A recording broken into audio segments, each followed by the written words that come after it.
everybody. Mesomat back here with another video for you guys. Appreciate y'all for watching this. I'm going to go ahead and dive into this here because we do have live severe weather coverage this afternoon. We'll be covering Hurricane Beryl, major Hurricane Beryl, as it did make landfall in the Winward Islands this morning around 11 a.m. It's a Cat 4 hurricane with 140 mile an hour winds. Very, very strong hurricane this morning. So we're continuing to watch this thing across the Atlantic Ocean as this could come in towards the potential Mexico, United States area once we get into the following end of the week here. We've got that. We've got severe weather to talk about over the next couple of days for your 4th of July forecast as well. So we're going to get all this crunched up into a quick video for you guys. Once again, if y'all have questions, as always, feel free to put them in the comments. We'll see everybody on the live stream this afternoon as well, around between 2 and 3 o'clock this afternoon Central Time. So be mindful of that. If you guys look for that timestamp, that's when we're starting the live stream today. On your screen here, you can see our Category 4 hurricane. This is Hurricane Beryl. Sustained winds as of the latest advisory are 150. This is 6 mile an hour wind shy of Cat 5 status. So we are dealing with a colossal hurricane here, symmetrical on all ends of this thing. If you're looking for a strong hurricane, you want to basically kind of split this down like a grid. You've got 4 quadrants of the storm, all 4 sides of this. We could be looking at a Cat 5 hurricane, honestly, in my opinion, right now, based off of this. I don't think this is going to make a difference whether it's Cat 5 or not, because this is going to start to weaken on a weekend trend. As we get closer to this afternoon into the next couple of days, this will start to weaken as it starts to tap in into a little bit cooler water temperature, starts to do some more land interaction. We get closer towards Jamaica, where we do have hurricane watches in parts of Jamaica and in parts of the Yucatan as well here. Be mindful of that down here into parts of Puerto Rico. You've got parts of Mexico that'll be there as well, that will have those watches up and warnings being posted here soon. I do want to go to the satellite imagery just one time here, just to give you guys an instance and look at this look like. And this is just impressive, like so impressive storm. For this to be our first hurricane, major hurricane for the month of June in history, this is a hell of a storm. And like I said, guys, if you're in the islands today, I'm very interested to see what these pictures are going to look like once this is done and over with. We're going to start to watch this, like I said, weaken gradually. You know, what does this forecast do as it goes towards the end of the weekend? And there's still a lot of question marks. A lot of the spaghetti models are kind of bringing this towards southern Texas, Mexico. There's about a 55 to 60% chance that this makes landfall in Mexico, and there's about a 30 to 40% chance that this makes landfall in southern Texas. This is not going to Louisiana. This isn't going to Mississippi. This ain't going to Florida. This is not going anywhere else other than potentially Mexico or Texas right now.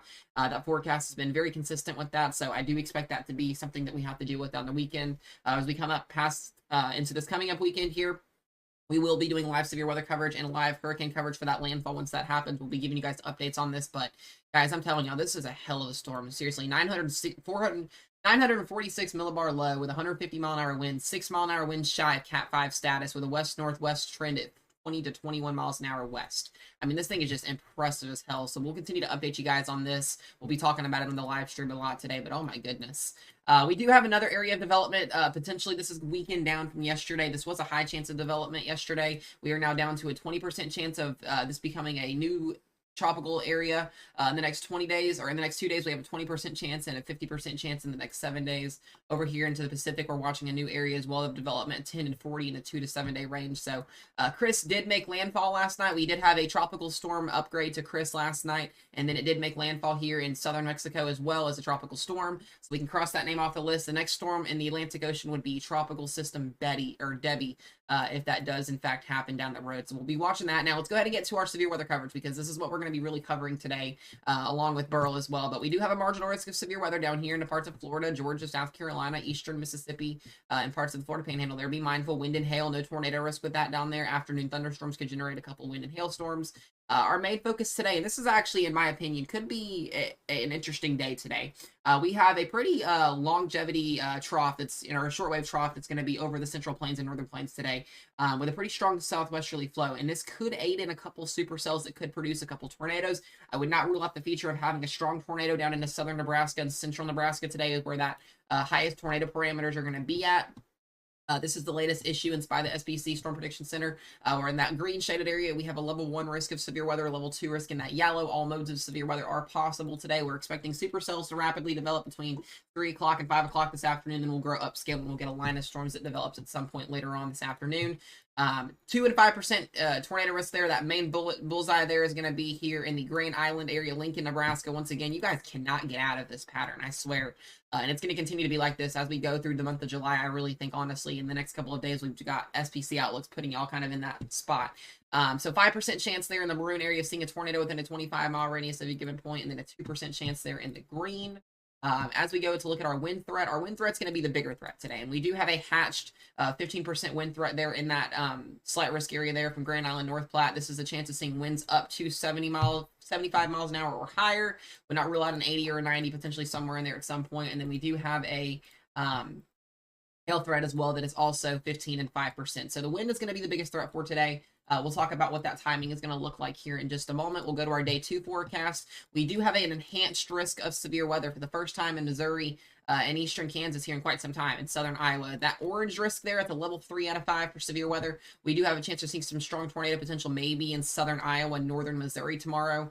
There's a 5% and a 2% tornado risk in that maroon and slight risk area. Slight risk is level 2, orange is level 3, green is level 1. You can see that risk goes all the way down to Amarillo, Texas.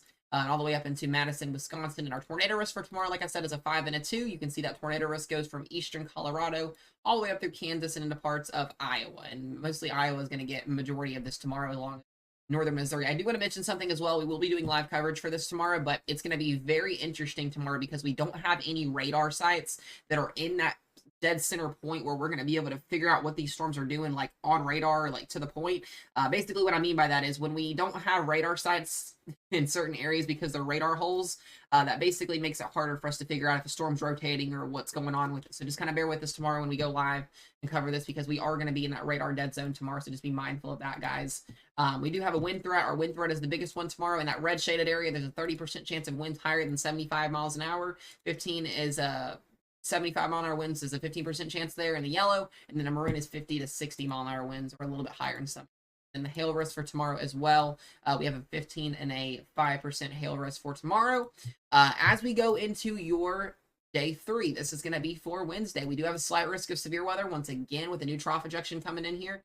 Into eastern Colorado, into southern Nebraska, central Nebraska, and northern Kansas, level 1 and level 2 in the green and yellow. And we will be watching the remnants of this storm here in my backyard here in Kentucky. And then we've got Missouri, Illinois, Ohio, and Indiana. So the Ohio Valley really getting into it here on Wednesday. This is going to be a damaging wind threat. We're expecting some type of squall line initiation to develop late Wednesday afternoon and move through those areas on Wednesday. So we'll be covering that as well.